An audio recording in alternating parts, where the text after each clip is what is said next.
আসসালামু আলাইকুম ওয়া রাহমাতুল্লাহ। আপনাদের সবাইকে আজকের এই ব্রিফিংকে স্বাগত জানিয়ে আমি সংক্ষেপে দুটি কথা বলতে চাই। আপনারা কালকে সকল গণমাধ্যম এই সংবাদ পরিবেশন করেছিলেন যে মাননীয় প্রধান উপদেষ্টা আজকে সমস্ত দলের জাতীয় নেতৃবৃন্দকে এখানে আহ্বান জানিয়েছিলেন। আমরা সেখানে এসেছিলাম। দল মত আমাদের ভিন্ন, আদর্শ আমাদের ভিন্ন, পথ আমাদের এক। পথটা হচ্ছে বাংলাদেশকে রক্ষা করতে হবে।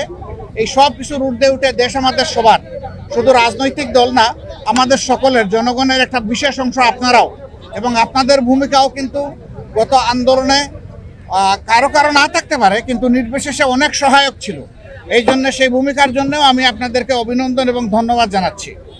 আগামীর বাংলাদেশ গঠনে পথে পথে আমরা বিভিন্ন অন্তরায় দেখতে পাচ্ছি, বিশেষ করে পার্শ্ববর্তী দেশ, তারা আমাদের প্রতিবেশী।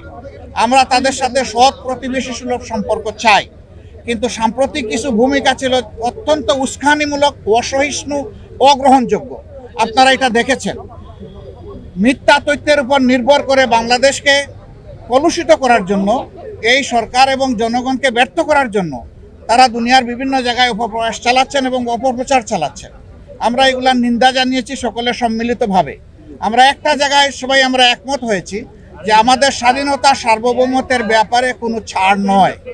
এখানে আমরা সিমেন্টেড থাকব, যেমন অতীতে ছিলাম, যেমন সম্প্রতি 5 অগাস্টে এই 24 সালে আমরা ছিলাম, এটাই আমাদের অব্যাহত থাকবে।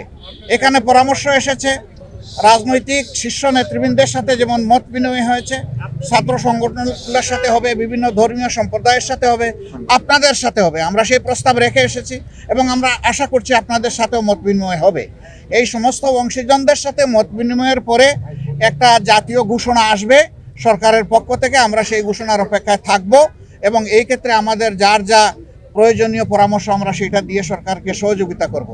আরেকটি বিষয় আমরা অত্যন্ত ক্লিয়ারলি আমরা জানিয়ে দিয়েছি, এক্সট্রিমিজম বা চরমপন্থা যে দিক থেকেই আসুক আমরা তাকে ঘৃণা করি। এটাকে আমরা কোনো অবস্থায় প্রশ্রয় দিব না এবং মেনে নেব না। এটা যে রূপ নিয়েই আসুক, সকল রূপের আমরা চরমপন্থাকে আমরা ঘৃণা করব এবং প্রশ্রয় আমরা দিব না কেউ। এই ব্যাপারে আমরা সকলে একমত হয়েছি। আরও অনেকগুলো বিষয়ে কথা হয়েছে। আমাদের দেশের ভাবমূর্তি নষ্ট যারা করছে তাদেরকে বোঝানো যে তোমরা আমাদের প্রতিবেশী, আমরা যদি ভালো থাকি তোমরাও ভালো থাকবা, আমরা ভালো না থাকলে তোমরা ভালো থাকবা কেমনে। এই বিষয়গুলো তো আসবে, অবভিয়াসলি আসবে। তো সেই বিষয়গুলো নিয়েও আলোচনা হয়েছে। আমরা আশা করছি জাতি ঐক্যবদ্ধভাবে ইনশাআল্লাহ আগামী দিনের সকল চ্যালেঞ্জ মোকাবেলা করে আমরা চূড়ান্ত সফলতার দিকে এগিয়ে যাব। চূড়ান্ত সফলতা অর্জন না হওয়া পর্যন্ত আমাদের ঐক্য অটুট এবং মজবুত থাকবে।